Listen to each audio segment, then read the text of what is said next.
오늘은 로마서를 통해서 복음을 한번 생각해 보겠습니다. 가장 믿은 지 얼마 안 되시는 분이라도 또는 교회를 한 번도 다녀보지 않은 분이라도 하나님 말씀 한 번도 들어보지 않은 분이라도 오늘 말씀을 들으면은 성경이 뭘 말하는구나 또 알 수 있고 믿을 수 있는 그런 말씀을 전하겠습니다. 로마서는 그런 모든 말씀을 다 담고 있습니다. 그래서 첫 번째로 로마서에서 말해주는 것은 모든 사람이 죄인이라는 것입니다. 로마 3장 9절에는 이랬습니다. 그러면 어떠하뇨? 우리는 나으뇨? 결코 아니라 유대인이나 헬라인이나 다 죄 아래 있다고 우리가 이미 선언하였느니라. 바울 사도는 자기 자신을 넣었어요. 모든 인류가 다 죄인이고 우리가 난 게 없다 그죠. 유대인이 난 것도 없고 헬라인이 물론 난 것도 없고 나나 당신이나 모든 인류가 다 죄인이다. 10절에 의인은 없나니 하나도 없다 했습니다. 3장 23절에는 모든 사람이 죄를 범하였다. 그러니까 죄인이 아닌 사람이 없다 이렇게 말을 했습니다. 그래서 어떤 사람들은 자신이 많이 죄를 지었기 때문에 특별히 자신은 죄인이다 라고 생각하는 사람들인데 사실 로마서에서 우리에게 알려주는 것은 모든 사람이 다 죄인이다 이렇게 말을 해주고 있습니다. 그 다음에 이제 두 번째는 이제 무엇이 죄냐 라는 것을 얘기하고 있습니다. 로마서 1장에 의하면요, 불의로 진리를 막는 사람들에 대해서 하나님의 진노가 나타난다 이런 말씀을 했습니다. 그래서 첫 번째 죄가 뭐냐면은 하나님을 모르는 것이에요. 하나님을 알만한데 하나님을 알만한 지각을 역량을 하나님은 사람에게 넣어주셨는데 하나님을 알지 않는 것은 그건 고의적인 것이다 이렇게 보는 것입니다. 그래서 첫 번째 죄가 하나님을 알지 못하는 것이다. 그래서 이제 1장 19절에 이는 하나님을 알만한 것이 저희 속에 보임이라 했습니다. 하나님께서 이를 저희에게 보이셨느니라. 알아야 당연한 거예요. 20절에 창세로부터 그의 보이지 아니한 것들 곧 그의 영원하신 능력과 신성이 그 만드신 만물에 분명히 보여 알게 되나니 그러므로 저희가 핑계치 못할지니라. 하나님을 알되 하나님으로 영화롭게 아니하고 감사치 아니하고 오히려 그 생각이 허망하여지고 그러니까는 하나님을 아는 것은 특별한 사람이 아니에요. 오히려 하나님 없다라고 하는 사람들은 고의로 자기의 죄를 짓고 싶어서 시편 24편에 그렇잖아요. 하나님 없다 하는 사람들 어리석은 사람들이다 이렇게 표현했습니다. 그러니까 보편적으로 일반적으로 모든 사람들은 하나님을 알 수 있다. 사도행전 17장은 하나님은 우리에게서 멀리 떠나 계시지 않고 더듬어 찾으면 찾을 수 있다. 이렇게 표현을 했습니다. 그래서 이제 그가 창조하신 만물에 분명히 보여 알게 되나니 이제 만물을 보면 알 수 있다. 이렇게 표현했습니다. 저 이제 외국에를 많이 다녔으니까 외국에 가면은 이제 추운 나라도 있고요. 또 정말 더운 나라도 있어요. 제가 인도 같은 나라는 정말 덥다고 생각을 했습니다. 이런 데서 잘못하다가는 진짜 열사병 걸리겠구나. 그럴 정도의 더위인데 추운 나라는 몽골 같은 춥잖아요. 하얼빈 같은 춥고. 근데 영상으로 해서 아무리 더워도 40도는 안 넘어가요. 아무리 추워도 마이너스 영하 40도는 또 안 넘어가더라고요. 그리고 이제 제가 이제 캘리포니아 같은 데 많이 갔잖아요. 미국에도 뭐 5, 60번 이상 갔겠죠. 그 날씨가 참 사람이 그렇게 몸에 알맞다. 참 이 날씨 정말 몸에 알맞다. 그렇게 느껴지는 곳이에요. 캘리포니아 날씨는. 저는 특별히 그런 날씨가 좋더라고요. 그래서 이제 기후와 날씨 이런 걸로만 따진다면 살고 싶은 데는 캘리포니아예요. 근데 한국에서는 그런 날씨는 좀 맛보기는 약간 어려워요. 근데 이제 그렇게 느껴질 때마다 이렇게 우리에게 알맞은 온도, 날씨, 기온, 습도 이런 거를 주신 분이 누구겠느냐 이런 생각을 하게 되죠. 우연히 이렇게 될 수 있냐? 그렇게 될 수 없겠죠. 왜냐하면 온도가 그렇게 되기는 태양에서 열이 오잖아요. 주로 태양과 지구의 거리도 있는 것이고, 문제가 있다면 그게 조금이라도 가까우면 살 수 없잖아요. 뜨거워서. 좀 더 멀면 추워서 살 수 없잖아요. 이렇게 되는 그런 관계가 있잖아요. 그러니까 그런 알맞은 거리에, 그리고 낮과 밤이라는 게 있어서 밤에는 잘 자야 되고 낮에는 활동하고, 이런 모든 게 우연히 그렇게 될 수 있는 것 같지는 않단 말이에요. 누군가 그렇게 만들어져서 우리가 거기에 있다고 보는 거지 그럴 수 없죠. 그리고서 이제 지구는 자전을 하면서 스스로 돌면서, 그리고 태양을 1년에 한 바퀴를 도는 거 아니겠죠? 그러니까 이제 가을, 겨울, 여름, 봄 이게 생기는 거예요. 봄, 여름, 가을, 겨울 생기는 거잖아요.春夏秋冬. 그러니까 거기에 이제 봄에는 씨를 심고, 여름에 많이 비가 오고 자라고, 가을엔 추수를 하고, 이런 계절이 이제 있어서 우리에게 참 알맞은 기온, 이런 날씨, 계절 이런 것들이 있게 해서 우리가 먹을 수 있게, 또 우리 마음이 먹어야 또 만족하잖아요. 기운이 생기고.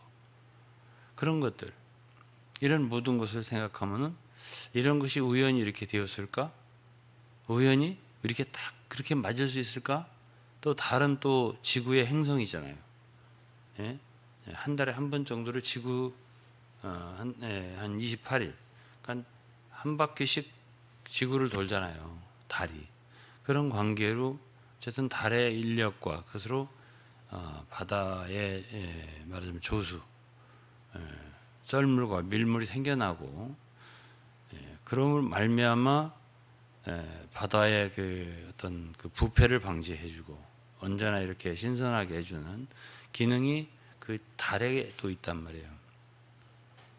그러니까 달이라고 하는 건 밤에 비춰주는 것만 아니라, 밤에 달과 별들이 비춰주는 것만이 아니라 그러한 또 기묘한 기능이 이 외에도 많아요.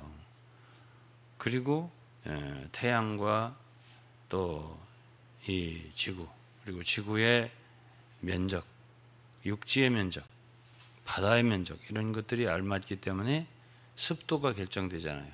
너무 바다가 넓으면은 많으면은 습도가 올라가겠죠. 그리고 비도 더 많이 오겠죠. 그러니까 알맞게 비가 내리는 것은 모든 관계가 있어요. 바다의 넓이와 육지의 넓이에 알맞은 그 균형이. 그러면은 어떻게 그렇게 될 수 있을까?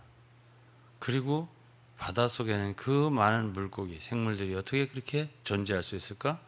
어떻게 공중에는 그렇게 많은 새들의 종류가 종류대로 있어서 날고, 또 나무에 앉고 지저귀고, 아무것도 없다고 생각해 보세요. 새가 없어. 나무도 없어. 얼마나 썰렁하겠어요. 그러니까 나무도 있고 풀도 있고 숲도 있고, 그렇죠? 그런 모든 것들이 우연히 있을까? 그 아름다운 꽃과 이런 모든 것들이, 참 아름다운 새들이, 이런 모든 것들이 보아주는 사람이 없다면 무슨 의미가 있을까? 이런 생각을 하게 되죠. 그러면서 우리는 거기에서 누가 가르쳐 주지 않아도 이 모든 것들을 있게 한 창조주가 있겠구나, 그걸 인정할 수 있는 그런 마음이 우리 인식이 우리 속에 있을 수 있단 말이에요. 여기서부터 사실 신앙은 시작이잖아요. 그것이 자연스럽죠. 이것이 다 그냥 자연 법칙으로 우연히 이렇게 해서 모든 게 이루어졌다라고 하기에는 너무 모든 게 조화롭잖아요. 그리고 계획적이고 그게 목적이 있어 보이고 이런 모든 것들이 우리는 창조주의 존재를 부인할 수 없어요. 그러니까 하나님을 알 수 있는데 여기 알되라고 했습니다. 아는 게 당연하다는 것이죠. 알되 하나님께 영광 돌리지 않고 하나님께 감사하지 않고. 그러니까 우리가 식사를 할 때마다 감사하는 거 왜 그래요? 우리를 먹을 수 있게 또 우리가 살 수 있게 이런 모든 게 다 하나님 그분이 계시기 때문에 우리가 이렇게 먹을 수 있고 그렇죠? 그러니까 이런 모든 게 감사가 있는 거죠.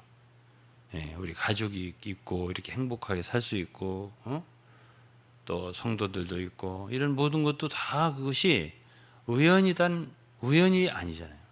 어떻게 그럴 수 있겠어요? 우리가 그렇게 사람 만들 수 있겠어요? 다 하나님이 그렇게 우리를 있게 한 것이기 때문에 우리는 깊은 우리의 마음속에서 그 하나님의 존재를 인정하지 않을 수 없는 거예요. 그러니까 그런 모든 것에서 우리의 깊은 마음속에서 감사가 있을 수밖에 없는 거예요. 근데 첫 번째 죄가 뭐라고요? 하나님을 모르는 것이다. 하나님을 모르는 게 죄다 이랬습니다. 그리고서 그 마음에 로마 1장에 하나님 두기를 싫어한다 그랬습니다.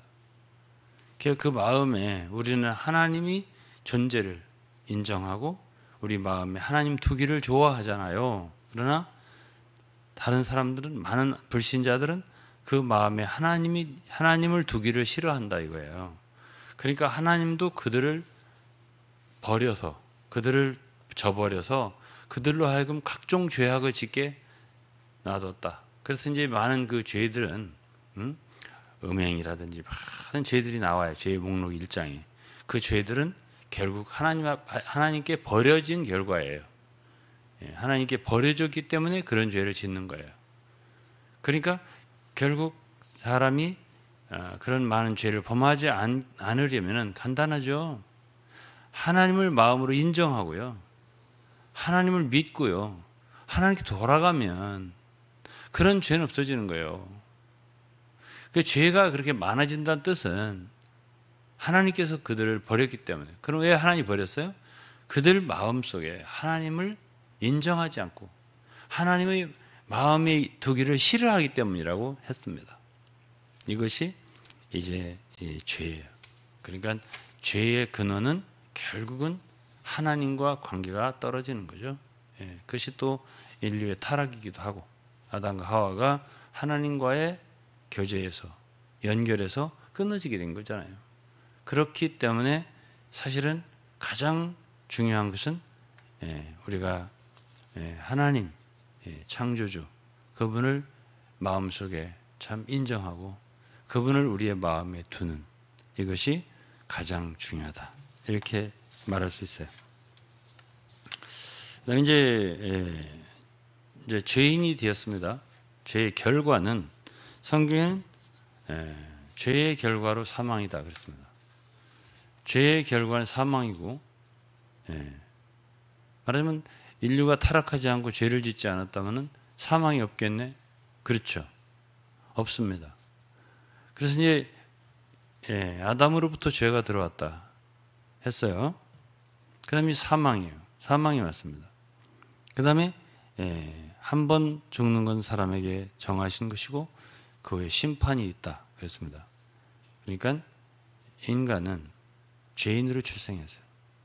그리고 죄의 결과는 사망이라고 그랬어요. 그 다음에 사망이라고 하는 말 성경에서는 사망이 이 세상에 살다가 그냥 땅속에 들어가는 그냥 묻혀버리는 여기서 생명이 끊어지는 이것만이 아니라 영혼이 있잖아요. 영혼이 영원한 불못으로 들어가고 떨어지는 이것까지가 사망이에요. 사망의 종결이죠. 그러니까 이 세상 사람들은 그냥 육신만 생각하니까 죽었다. 그것이 사망이라고 생각하지만 성경에서는 그것이 둘째 사망이라고 해가지고 영혼의 존재가 불못에 들어가는 것까지 포함해서 그거를 사망이라고 하는 거예요. 근데 결국은 그 사망 속에는 뭐가 들어있죠? 심판과 지옥불, 형벌, 이게 들어있는 거예요. 왜 그러면 심판이 있고 형벌이 있죠? 그거는 죄를 졌기 때문이에요. 그래서 이제 데살로니가서 1장 8절에 보면은 하나님을 모르는 자들, 하나님 모르는 게 굉장히 중요한 엄중한 죄예요. 데살로니가 전서 1장 8절에 하나님을 모르는 자들과, 그러니까 하나님을 모르는 게 자랑이 아니에요. 하나님을 알아야 돼요. 이게 첫 번째 죄라고 했잖아요. 제가 죄의 근원을 찾아가 보면 로마 1장에 하나님을 모르는 거예요. 하나님 그 마음에 두지 않는 거예요. 그래서 하나님을 모르는 자들과 우리 주 예수의 복음을 복종치 않는 자들, 그러니까 복음이 중요하죠. 하나님을 알아야 되고 그 다음에 복음을 알아야 돼요. 우리가 전파하는 이 복음 있잖아요. 그래서 이 복음을 복종치 않는다. 제가 주일날 복종에 대해서 말을 했어요. 우리는 다만 믿는 자가 아니라 복종하는 자라고. 복종을 알아야 된다고. 우리는 복음이다 그러니까 그냥 물론 기쁨의 소식이니까 즐거움을 받는 건 맞는데, 그러나 거기에는 복종이 있는 거예요. 그 복음도 하나님의 말씀이잖아요. 하나님은 권위의 하나님이잖아요. 그렇기 때문에 그분의 모든 말씀은 다 우리가 복종함으로 받아야 돼요. 그래서 이제 이 복음도 이게 복종하는 거라고 썼습니다. 어떤 사람들이 영원한 형벌을 받나 보니까는 하나님을 모르는 자들, 그 다음에 하나님의 복음을 복종치 않는 자들, 이들에게 형벌을 주시리니 이런 자들이 주의 얼굴과 그의 힘의 영광을 떠나 영원한 멸망의 형벌을 받으리로다. 데살로니가 후서 1장 8절입니다. 자, 그래서 이제 우리는 이제 죄와 죄의 결과에까지 보았습니다.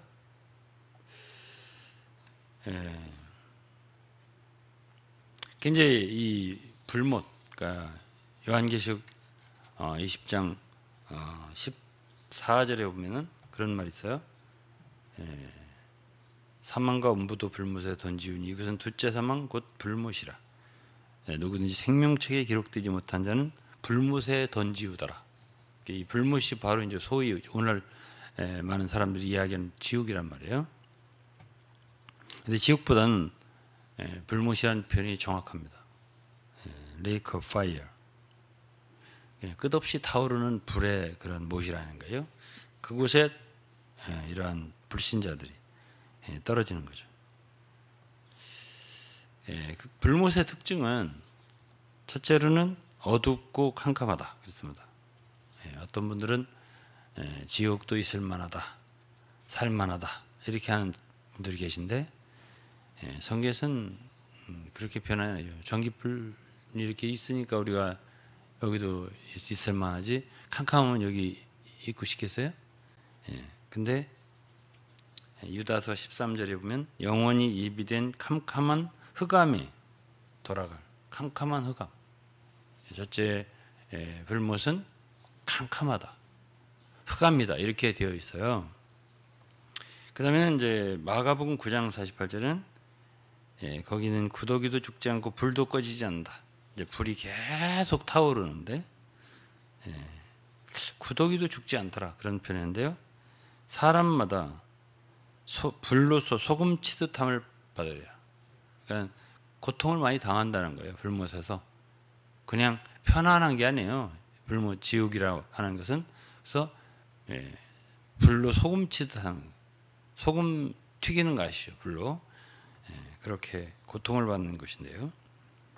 이사야 14장 11절에 보면은 거기에는 구더기, 지렁이 이런 아주 징그러운 것들이 많이 있다. 이사야 14장 11절입니다. 네 영화가 음부에 떨어졌으며 너희 비파 소리까지로다.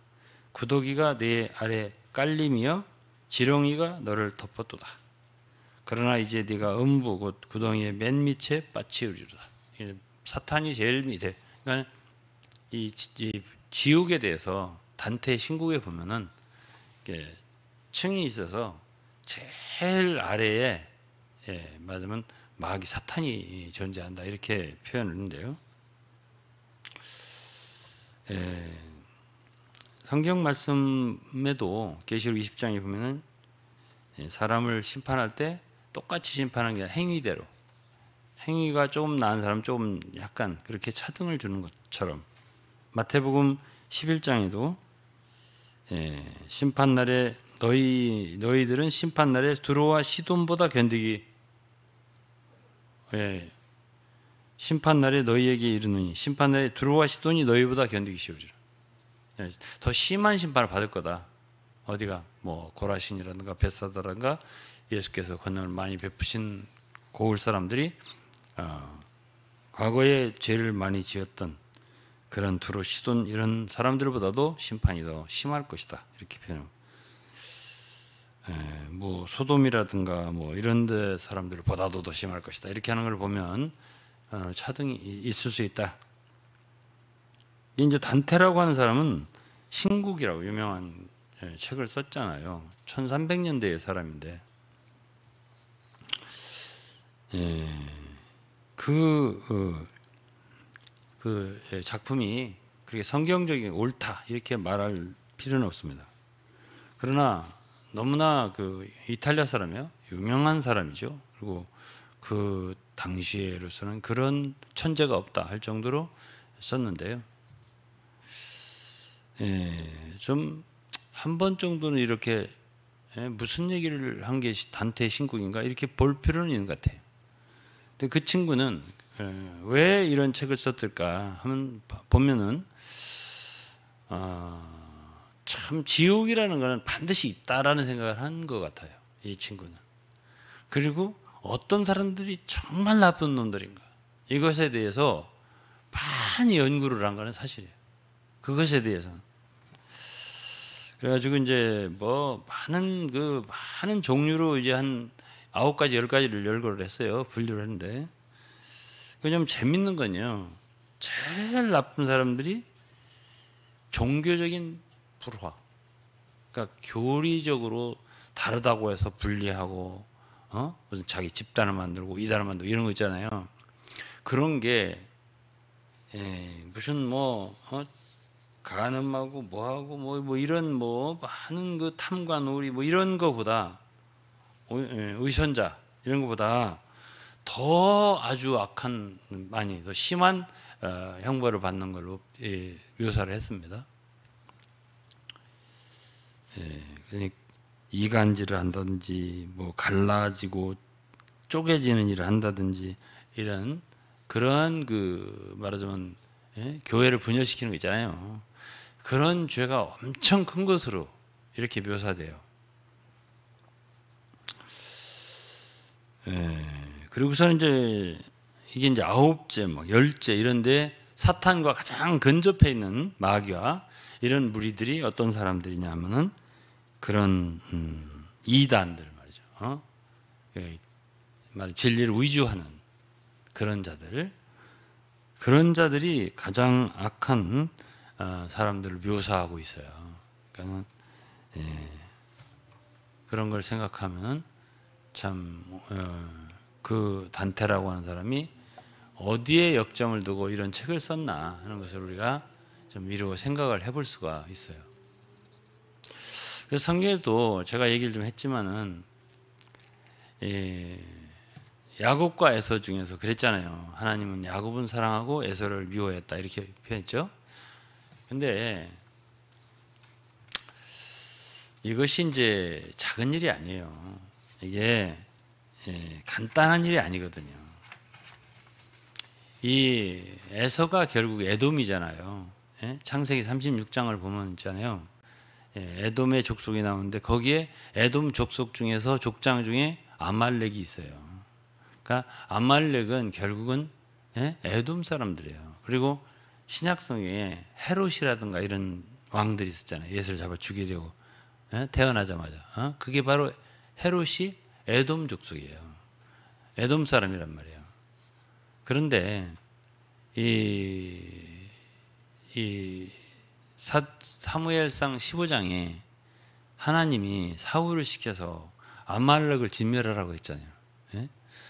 왜 그러냐니까는 하나님께서 이스라엘 백성들을 애굽에서 이끌어내는데 그게 얼마나 큰일이에요, 하나님께는요. 근데 그때에 그 이스라엘을 공격한 것이 말하자면 아말렉이에요. 그러니까 가장 가까우면서도 가까이 있으면서 하나님의 백성을, 하나님의 자녀들을 괴롭히는 그러한 죄를 짓는 게 사실은 사실은 분열자들이고 대적자들이고 또는 뭐 성경에도 바울 사도를 대적했다든지 뭐 이런 사람들이 더 속을 많이 썩였잖아요. 정말 교회를 갖다가 어렵게 하고 참 분열시키고 참 교회를 갖다가 참 어렵게 만들고 이단에 빠지게 만들고 믿음에서 무너뜨리고 하나님 역사를 고의적으로 대항하고 반대하는 거잖아요. 이런 죄가 크다 이렇게 이제 우리가 말할 수가 있고요. 그 다음에 이제 성경에 보면은 이 종말적인 그런 심판, 열국에 대한 심판을 할 때 선지서를 보면은 열국을 심판하는 데 있어서 하나님이 가장 염두에 두고 가장 앞장서서 아주 심하게 심판하는 게 있는데 그게 에돔이에요. 에돔이거든요. 그리고 에돔의 심판과 인류의 종말이 관계가 있어요. 읽어보면 구약을 읽어보면 그래요. 그래서 아마겟돈 전쟁이 있죠. 그러니까 인류의 마지막 전쟁과 에돔의 심판과 관계가 있어요. 읽어보면 에스겔이라든가 이사야라든가 읽어보면요. 그렇다라고 한다면은 우리가 로마서 9장에서 내가 야곱은 사랑하고 에서는 미워하였다. 이 말이 보통 말이 아니에요. 사실은 하나는 하나님의 백성이 친백성. 그렇죠. 이스라엘. 참 이스라엘은 우리죠. 그것이 갈라디아서 6장에 있는 말씀이잖아요. 오늘날 우리가 하나님의 이스라엘이란 말이에요. 그건 바울이 한 말이고요. 그게 바로 야곱의 자손이고 그게 아브라함의 자손이고 참 아브라함의 자손이잖아요. 우리가. 그러한 사람들과 완전히 그런 사람들을 대적하는 그게 바로 에돔이에요. 그게 아말렉이고 사실 그게 육체고요. 육체의 사람들이에요. 근데 하나님을 믿는다고 하면서 대적을 하는 사람들이 제일 무서운 거예요. 가장 가까이에서 믿는다 하면서 그러면서 공격하는 것이. 사실 예수 그리스도를 가장 공격하고 십자가에 못 박는데 앞장서고 이렇게 했던 사람들은 다 세상 사람들이 아니었어요. 다 믿는다라고 하는 성경을 안다라고 하는 대제사장의 사두개인이라든가 또는 바리새인이라든가 서기관이라든가 이런 사람들은 다 믿는다라고 하는 사람들 아니에요? 그런 자들이 앞장선 거죠. 결국은. 그리고 예수를 판 자도 예수님 따라다니는 사람 중에 하나가 팔았잖아요. 그렇기 때문에 단테가 이렇게 말한 거 제가 이렇게 생각해 보면 굉장히 많이 연구를 하고 생각을 했다고 저는 생각을 해요. 그래서 어떤 죄가 그렇게 악하냐 라고 했을 때 마지막 부분에 갔을 때 종교적인 불화 이런 걸 얘기했단 말이에요. 생각해 볼 만하잖아요. 마귀가 그런 자들을 가장 사용을 많이 한 것 같아요. 그리고 그렇게 할 것 같고 앞으로도. 그 다음에 이제 심판 문제를 좀 더 얘기할 때 우리는 율법에 대해서 양심에 대해 두 가지를 얘기하겠습니다. 첫째로 이제 성경에 보면 하나님이 모세를 통해 시내산에 율법을 주셨잖아요. 그 율법을 주신 것은 하나님이 한면으로는 우리가 얼마나 참 부패했고 우리의 참 죄됨이 얼마나 심한가를 드러내기 위한 것도 있지만 이 율법이라고 하는 것은 하나의 기준이고요. 그 율법을 어겼다고 할 때는 저주와 심판이 있다는 걸 알려주는 거잖아요. 이 세상 법도 법을 지키는 사람들이 문제가 없지만 어기는 사람들에게는 어김없이 거기에 뭐가 들어가요? 심판과 형벌이 있게 되는 거 아니에요. 그러니까 법이라고 하는 것이 시내에서 내려진 것이 모세를 통해서 법이 하나님이 율법을 인류에게 주어졌을 때는 그 사실은 인류에게는 사실 굉장히 큰 거예요. 이것이 큰 우리에게는 이거 못 지키면 이제 우리는 이제 벌을 받는 거예요. 그래서 제가 그랬잖아요. 율법 결국 율법이 내렸을 때 우리에게 한 가지 더 사망 이외에 더 온 것이 있으니 그게 저주라고 제가 말씀을 드렸잖아요. 율법이 있기 때문에 그걸 어긴 것에 대해서는 응분의 처벌을 받아야 되는 그런 것이 생겨났다니까요. 율법 때문에. 그런데 이제 그건 유대인들이잖아요. 하나님이 그런 말씀 모르는 사람 어떡하냐. 그것에 대해서도 아무 할 말이 없게끔 하나님은 인간에게 양심을 주신 거예요. 양심이라는 기관을 주셔서 말하자면 율법을 대신하는 거죠. 이것은 죄다 아니다. 그러나 인간 속에 하나의 참 법정, 영어로 코트, 그러니까 코트, 법정을 세워준 거예요. 그러니까 로마서에 보면은 이런 말씀이 있습니다. 2장 14절에 율법 없는 이방인이 본성으로 율법의 일을 행할 때는 이 사람이 율법이 없어도 자기가 자기에게 율법이 되나니 이런 이들은 그 양심이 증거가 돼요. 양심이라고 나왔잖아요. 율법 없는 이방인도 심판을 받을 수밖에 없고 그럴 수밖에 없다는 얘기는 하나님이 인간에게는 양심이라는 걸 주셨기 때문에 이것이 죄다 아니다를 서로 속에서 느끼면서 이렇게 분간할 수 있게 해주셨다는 뜻입니다. 그러니까 핑계 댈 수 없다 그런 말을 하고 있는 거죠. 바울 사도가 그 생각들이 서로 송사하며 혹은 변명하며 그 마음에 새긴 율법의 행위를 나타내는. 그러니까 하나님은 사람의 인간의 마음 속에 양심이라는 게 있어가지고 그 마음에 율법이라고 하는 걸 새겼다라고 이렇게 표현했습니다. 그렇기 때문에 인간은 하나님은 한면으로 그 사랑의 하나님이고 은혜의 하나님이지만 심판의 하나님이 되기도 하기 때문에 하나님은 심판할 때 공정하잖아요. 의롭고 공정하게 심판할 거 아니에요.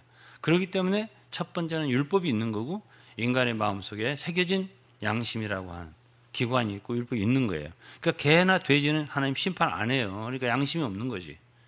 그 양심이 없으니까 너 잘못해 너 지인을 물었지 이놈아 넌 지옥 가라 이렇게 안 한단 말이에요. 개나 돼지는. 그러나 사람은 있잖아요. 양심이. 잘못했다 할 때는 양심이 느낌이 있는 거잖아요. 그러나 이 양심이라고 하는 거는 어떤 사람은 예민해요.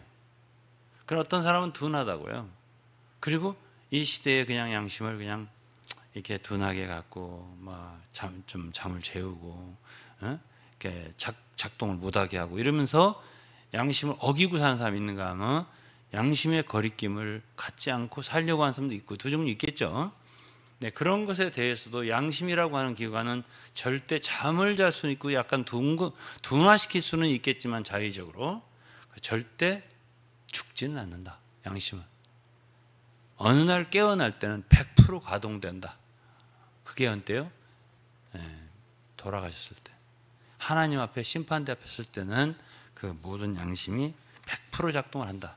그리고 죽기 전에 어떤 환자들 가운데는 죽기 전에 그 모든 자기 일생토록 지은 죄가 그때는 죄라고 아니라고 막 했던 죄들이 필름 파노라마처럼 활동사진처럼 돌아가더라. 그런 사람이 있어요. 그런 간증 들어보신 적 있을 거예요. 그래서 하나님은 이제 창조의 하나님이시고 사랑의 하나님이시고 하지만은 심판의 하나님이기 때문에 창조주지만 또 심판주잖아요. 그렇기 때문에 이렇게 이 모든 심판할 수 있는 공의로 심판할 수 있는 그런 상황을 다 이렇게 이루어 놨다, 만들어 놨다 하는 것도 성경에 기록되어 있죠. 그래서 심판대 앞에서 너는 이러이러한 책들이 폈자 했잖아요. 책에 있는 대로 심판을 받는다, 행위대로. 그러나 그렇게까지 다 일일이 얘기를 안 해도 그 심판이 양심이 100% 작동할 때에 자기 죄가 다 직고하게 돼 있어요. 뭐 일일이 얘기할 필요도 없이 자기가 자기 죄를 다 직고하게 돼 있다고요. 그래서 그게 로마서 14장입니다. 로마 14장 11절에 기록되었으되 주께서 가라사대 내가 살았노니. 얼마나 두렵겠습니까? 하나님 앞에, 심판주 앞에 섰을 때 내가 살았노니 모든 무릎이 내게 꿇을 것이요. 그때는 다 무릎 꿇고, 그때는 다 두려움에 서로 앞에 무릎 꿇을 수밖에 없는 거죠. 모든 죄인이. 모든 무릎이 내게 꿇을 것이요 모든 혀가 하나님께 자백하리라. 자백하리라. 모든 혀가 하나님께 자백하리라. 다 인정하지 않을 수가 없는 거예요. 다 일생 동안 범한 죄를 하나님께 자백하지 않을 수 없는 거예요. 안 했습니다. 내가 그런 일이 없습니다. 뭐지? 통화 녹취록을 까봅시다. 그거 할 거 없어요. 그날에 가서는 다 녹취록 다 돼 있어요. 양심에 다 기록이 돼 있어요. 거짓말할 수 없어요. 그 두려움 앞에. 여기 양심은 다 작동되고 있고, 하나님 두려우신 하나님, 빛이신 하나님 앞에서 다 무릎을 꿇었는데 다 부는 거예요. 자기 입으로요. 여기 말씀이 바로 로마서 14장 11절이에요. 그럼 12절에 이러므로 우리 각인이 자기 일을 하나님께 직고하리라. 다 직고하게 돼 있어요. 그날에.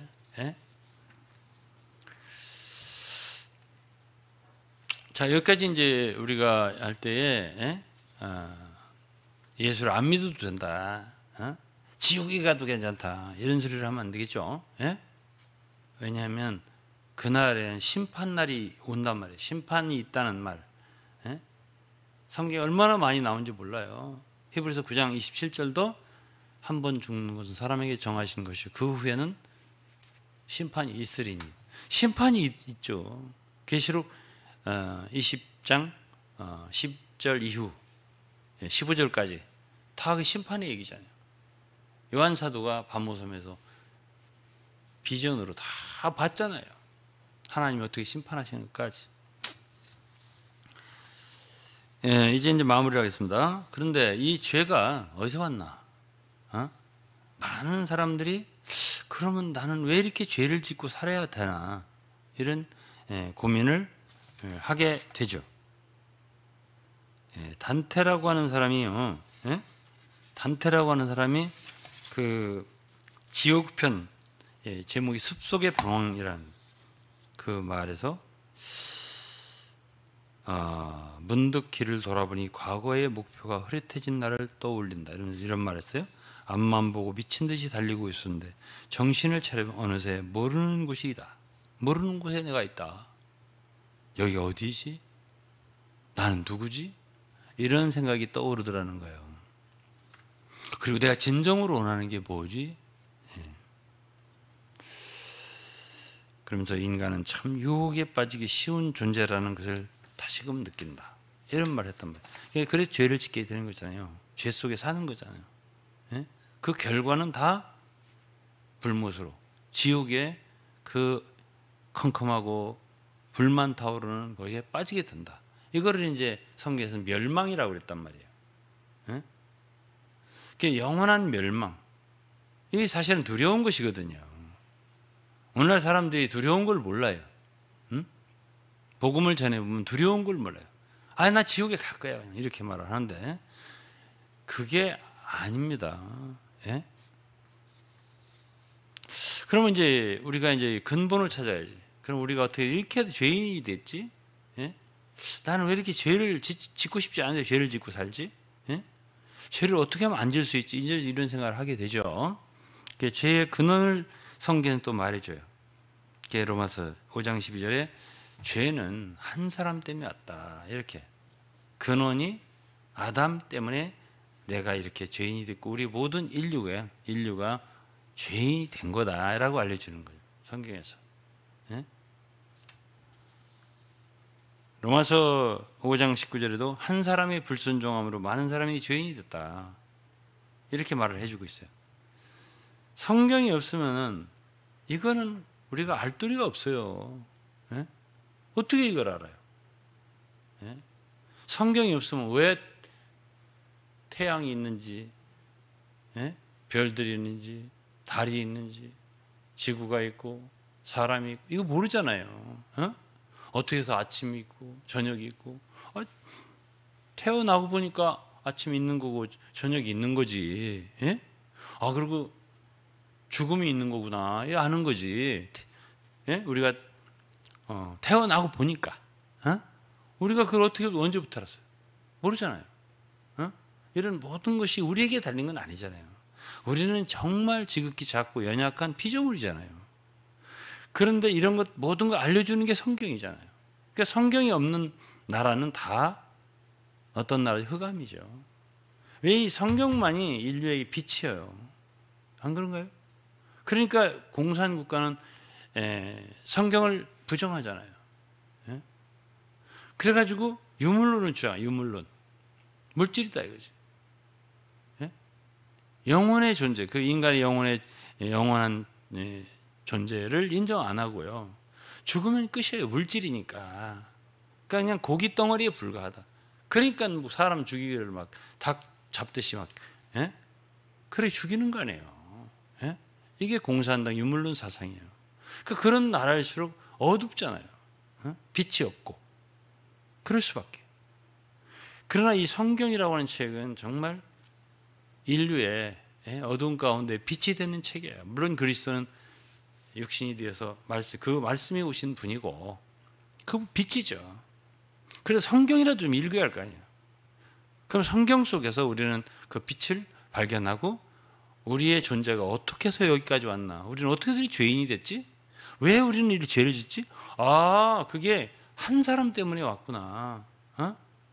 그러면서 사도 바울은 아담이라고 하는 사람, 아담이라고 하는 인류의 조상은 오실 자의 표상이니라 이렇게 말했단 말이에요. 5장에서. 그러면 아담 때문에 우리가 그렇게 죄인이 되고 죄의 결과인 사망을 받아들였고 그것이 우리에게 유전이 되었다면 다른 또 하나의 인류의 조상이 있을 수 있고 그런 분이 우리에게 참 죄 대신 의를 갖다 주고 사망 대신 생명을 갖다 줄 수가 있을까? 있다. 그게 이제 5장 후반부에 쭉 얘기한 거잖아요. 한 사람, 아담이 그렇게 우리에게 해줄 수 있었다면 그리스도는 더욱더 머치모어라는 말을 많이 썼어요. 더욱더 우리에게 그 반대로 좋은 것을 죄가 아니라 의를, 사망이 아니라 생명을, 은혜를 우리에게 더욱 부어줄 수 있지 않겠느냐라고 한 거예요. 이게 이제 5장 얘기란 말이에요. 그래서 저는 정말 더 많은 사람들에게 이러한 말씀을 전해주고 싶더라고요. 뭘 하라는 게 아니잖아요. 다 뭐랄까요? 알려주는 거잖아요. 근원적인 걸 알려주는 거잖아요. 그리고 제가 지금까지 이렇게 성경을 얘기하지만 하나라도 안 그럴 것 같은데 이거 없잖아요. 다 너무 일리가 있잖아요. 이게 성경에 있는 말씀이란 말이에요. 이게 더 양심에 맞는 거고 이치에 맞는 거지. 이걸 자꾸 어기고 아니라고 그러고 안 계시다 그러고 뭐가 있냐 그러고 인간이 무슨 뭐 프랑크톤이라고 그러고 물질에서 왔다 그러고 바다에서 뭐 아메바 같은 거 기어나 왔다고 하고 이런 식으로 자꾸 하고 원숭이에서 왔다고 이런 식으로 자꾸 얘기를 하면 그게 억지로 들리잖아요. 제가 지금 말씀드리는 게 옳잖아요. 그게 짐승에서 왔다. 그게 뭐가 그렇게 좋아요? 그거하고 우리하고 차이가 있어요. 그 양심 없잖아요. 그리고 인간과 같은 이러한 감성이 있습니까? 이러한 지력이 있습니까? 판단력이 있어요? 사고력이 있어요? 없죠. 차이가 크죠. 3%, 5% 차이가 아니에요. 제가 생각할 때는 99.9% 차이가 있지 어떻게 인간과 짐승이 같습니까? 예? 어떻게 거기서 왔습니까? 이런 우리의 말이 일리가 있단 말이에요. 그래서 하나님께서는 사람이란 온 이 우주의 피조물 가운데 가장 나하고 닮았다. 이렇게 표현했단 말이에요. 하나님 형상과 모양대로 지었다. 그리고 나하고 교통할 수 있는 나의 배우자가 되고 내 자녀가 자녀 가꾸가 아니라 자녀죠. 이렇게 지었다. 그렇게 지었는데 아담 한 사람 때문에 그 불순종 때문에 선악 먹지 말라는 과일 먹었기 때문에 이래서 오늘날 죄가 들어와서 죄인이 돼서 너희들이 이렇게 죄를 짓는 거다. 그게 멸망의 길을 가고 있는 거다. 그건 자연대예요. 자연적이에요. 이것을 이어받는 것은 출생으로 말미암는 거예요. 그냥 아담으로부터 출생으로 말미암 다 그 노력할 것도 없이 그렇게 되는 거예요. 자연적으로. 그러나 로마서 5장 12절 이하부터 한 분 또 다른 조상을 얘기하는 거예요. 또 다른 머리 인류의 바로 그리스도죠. 그래서 그리스도 우리가 만일 아담의 후예잖아요. 아담 안에 있다가 그리스도 안으로 옮겨지기만 하면 아담 안에서 받아들인 모든 것을 그리스도 안에 받아들일 수 있는 거죠. 그것이 이제 의와 생명과 모든 축복이란 말이에요. 근데 아담으로부터 받는 거는 그냥 자연히 그냥 태어나면 그렇게 받는 거예요. 근데 이거는 우리가 그리스도 안에서 받는 이 모든 축복은 이걸 선물이라고 그랬습니다. 선물이라는 말을 많이 했죠. 에베소 2장 8절에도 너희가 그 은혜를 인하여 믿음으로 말미암아 구원을 얻었나니 이것이 너희에게서 난 것이 아니요 하나님의 선물이라고 했단 말이에요. 그리고 로마서 5장에도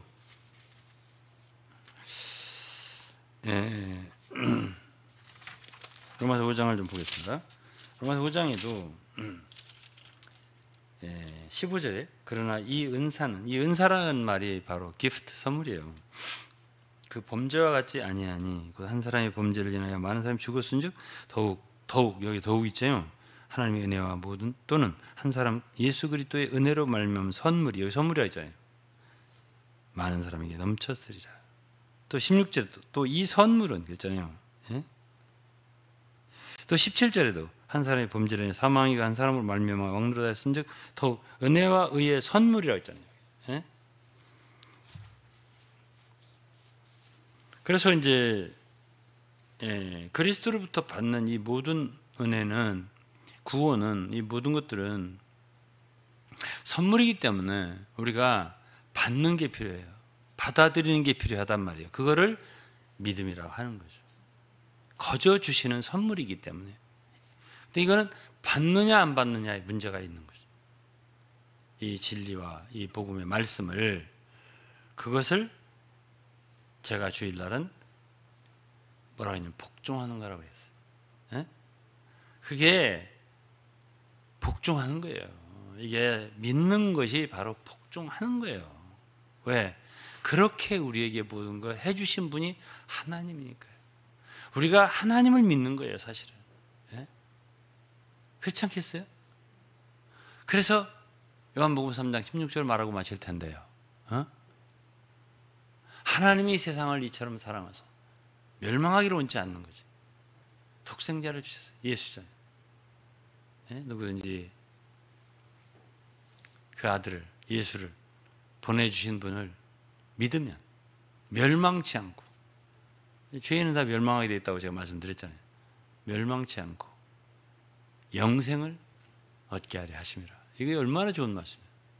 그러니까 누구든지 받을 수 있는 거예요. 누구든지 이 말씀을 듣고 아 그렇구나. 나는 내가 잘못돼서 죄인 돼서 이렇게 한 줄 알았더니 그것이 인류의 원래의 조상 한 사람 때문에 내가 죄인이 됐었구나. 이렇게 하고 예수를 믿는다는 것은 그 인류를 죄와 사망으로 멸망으로 가는 인류를 구하기 위해서 하나님이 당신의 아들을 마지막 아담으로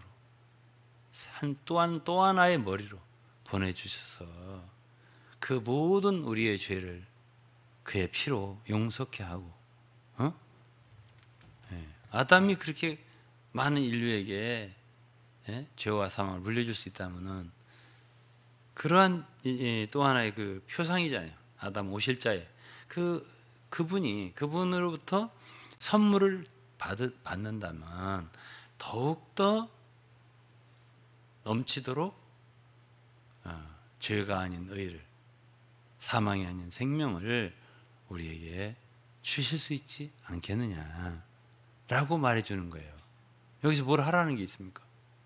이것이 바로 하나님의 구원이고 그분의 역사고 그분이 우리를 위해서 하신 모든 것이란 말이에요. 그러니까 그 믿는다는 것은 복종하는 거예요. 그 말씀을. 그렇구나. 감사합니다, 하나님. 멸망할 우리 죄인을 갖다가 이렇게 참 구원해 주시는 은혜의 선물을 주셨군요. 믿습니다. 감사합니다. 이렇게 하는 것을 갖다가 구원이라고 하는 것이거든요. 그래서 나는 이러한 구원을 참 많은 사람들에게 이 복음을, 구원의 복음을 전했으면 좋겠고, 참 이렇게 쉽고 또 너무나 일리가 있고 그러한 말씀을 하나라도 더 전해서 영혼을 구원할 수 있는 여러분 되시고, 또 이 말씀을 듣는, 처음으로 이런 복음을 듣는 분이 있다 하더라도 구원함을 받고 영생을 얻을 수 있기를 바라겠습니다. 기도하겠습니다. 하나님 감사합니다. 오늘은 성경을 통해서 누구라도 이 말씀을 들으면 예수를 믿고 구원을 받을 수 있는 영생의 복음을 전했습니다.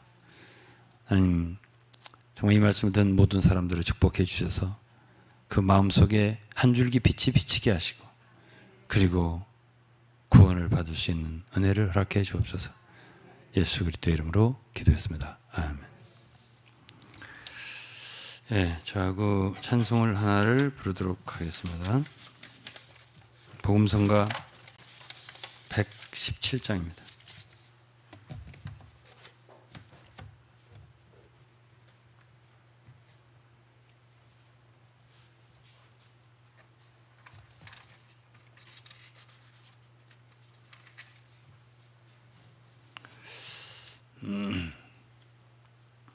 복음성가 117장.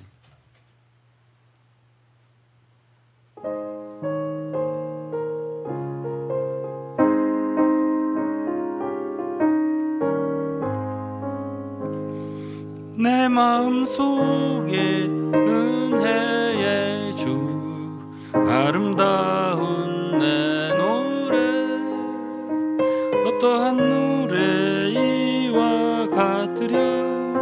기묘한 기쁨의 마음, 내 맘속에 달고 아름다운 하늘 기쁜 찬송 부르네.